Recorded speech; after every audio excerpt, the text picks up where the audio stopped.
Saying yes to everything at work isn't teamwork. It's a tax, and you agreed to pay it without ever reading the terms. Here's the deal nobody explained to you. Every time you say yes to something extra, it's invisible. Nobody claps, nobody remembers it in 6 months. But the one time you say no, that's the moment people remember. That's a story that gets told at the worst possible time, your next review. So you keep saying yes, not because you want to, but because the cost of saying no feels so much bigger than it actually is. By the end of this video, you'll have one sentence that fixes this, without a single confrontation and without ever looking like you don't care. Let's name what's actually happening. We're going to call it the team player tax. Here's how it works. Every yes you give is silent. It goes straight into your workload with no record, no announcement, nothing anyone has to account for later. But every no, that's loud. That's visible. That's the thing your manager remembers at review time, even if it happened once, 18 months ago. So the math in your head is broken from the start. You're not actually weighing extra hour of work against one uncomfortable conversation. You're weighing something invisible against something everyone will remember. Of course, you keep choosing yes, and it's not just memory, it's identity. Saying yes feels like proof that you're capable, dependable, someone people can count on. Saying no feels like admitting a limit exists. Nobody wants to be the one who admits that first, especially not in front of people whose opinion affects their next review or their next promotions. So the yes doesn't just avoid a hard conversation. It protects a version of yourself you've worked hard to build, the one who never drops the ball. The problem is, that version of you doesn't scale. It just quietly absorbs more, indefinitely, until something breaks. Let me give you an example. Take Alicia. For 2 years, she was the person who never said no. New project? Alicia. Someone out sick and their work needs covering? Alicia. Client wants a same-day turnaround nobody planned for? Alicia again. By her 3rd year, she was quietly doing the work of 1.5 people, and nobody had ever sat down and decided that on purpose. No meeting, no conversation, it just accumulated. One invisible yes at a time, each one too small on its own to push back on. Meanwhile, a coworker on her team said no to things fairly often, politely, clearly. I can't take that on this week, I'm underwater on the launch. And you know what people said about him? He's got good boundaries. Nobody called him uncooperative. Nobody remembers the no's specifically. They just remember the general impression that he seemed fine. Not stretched thin, not resentful, fine. Meanwhile, Alicia, who'd said yes to genuinely everything, started getting quietly passed over for the high visibility project the following spring because she already had a lot on her plate. The very thing that made her valuable made her invisible for the opportunity that actually mattered. Here's the part that makes the team player tax so hard to see.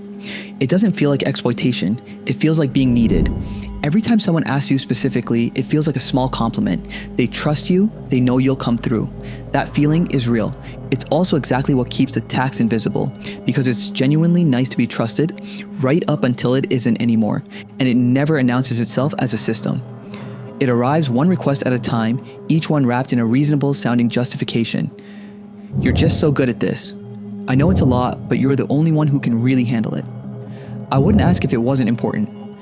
Every sentence is true. None of them mention that the same sentence gets said to you, specifically almost every single week. And here's the structural piece almost nobody names. Most companies have zero formal way to track who's actually at capacity. No system flags. This person has said yes 14 times this quarter. Workload planning, if it exists at all, usually lives in someone's head, not in a document anyone reviews. So when a new task shows up and needs a home fast, managers default to the easiest option, asking whoever said yes last time, because that request required zero negotiation and zero risk of an awkward exchange. Every yes doesn't just add work. It makes you more likely to get asked next time, and the person who said no, less likely, because you've just demonstrated in the most practical way possible that asking you is low friction. The tax doesn't stay flat, it compounds. 6 months in, you're not just doing more work than everyone else. You've become the default answer to a question nobody else even gets asked anymore. Ask yourself right now, are you the person people go to first because you're the best fit for the task? Or are you the person people go to first because you're the most predictable yes? If you had to pause before answering that, you already know. So here's the fix. One sentence. It doesn't require you to refuse anything, and it doesn't make you sound uncooperative. We're calling it the trade question. The next time someone hands you extra work, instead of yes or no, you say this. I can take that on. What should I move down the list to make room for it? That's it. Read that again because the power is in exactly how it's phrased. You didn't say no. You didn't say yes either. Not really. You handed the actual decision back to the person who's supposed to be making it. If they say, just fit it in, now they have said the quiet part out loud, that they expect a 9th thing to fit where 8 things already didn't. If they can't answer, that tells you the ask wasn't actually thought through, which is information you needed anyway.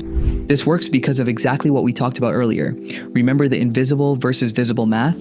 The trade question makes your workload visible for the first time in the exact moment it matters, before you've said yes and swallowed the cost silently. It doesn't fight the team player tax head on. It just makes the bill visible before you pay it. Here's what it sounds like in a slightly different situation. A coworker, not a manager, asking for a favor. Hey, can you review my slides before tomorrow?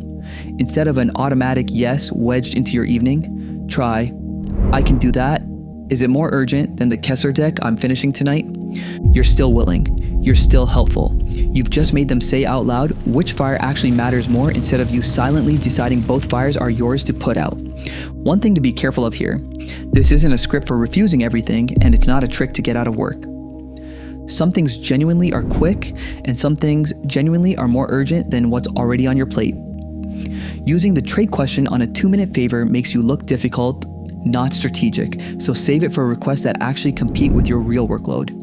The trade question isn't about avoiding effort, it's about making sure the trade-off gets decided on purpose by someone with the actual authority to decide it. That's not the same as you carrying it silently, by default, because nobody else had to. One more thing, for when you do say yes, if helping someone means something else on your plate slips, don't absorb that quietly too. Send one short email. Since I'm covering X for Marcus, the Wednesday deliverable moves to Friday, flagging in case that affects anything. That email does something the trade question can't do alone. It creates a paper trail written down at the moment the trade-off happens, not weeks later when someone's asking why you're behind and nobody quite remembers who asked for the favor in the first place. Without it, the delay quietly becomes your problem to explain alone. With it, there's a timestamp and a name attached to it. You're not defending yourself from memory, you're just forwarding an email. Call it the paper trail. The trade question protects you before you say yes. This protects you after. Now let's go back to Alicia. She started using this about 4 months ago. The first time she used it, her manager actually paused. Good question.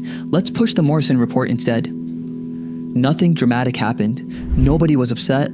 The task still got assigned to someone. It just wasn't automatically her anymore, by default, the way it always had been before. The second time, a coworker actually laughed and said, "Fair enough," before answering, like some unspoken rule had just been named out loud for the first time. She didn't become less of a team player. She just stopped being the only one paying the tax. That's really what this comes down to. Being reliable was never supposed to mean being unlimited. Somewhere along the way, those two things got treated like the same thing. Reliability and infinite capacity. And only one of them was ever sustainable. The people who seem to have the most sustainable careers usually aren't the ones who say yes the most. They're the ones who make saying yes actually mean something, because it isn't automatic. Now you have the sentence that tells them apart. If this one hit close to home, the last video covered something just as easy to miss at work. The coworker who agrees with you in private and what to do the moment you suspect they won't back you up in the room. Links right there. And next time, we're getting into the real reason layoffs always seem to hit the same people first, and it's not the reason you've been told. If you want to keep seeing how these patterns actually work, subscribe. There's more of this every week.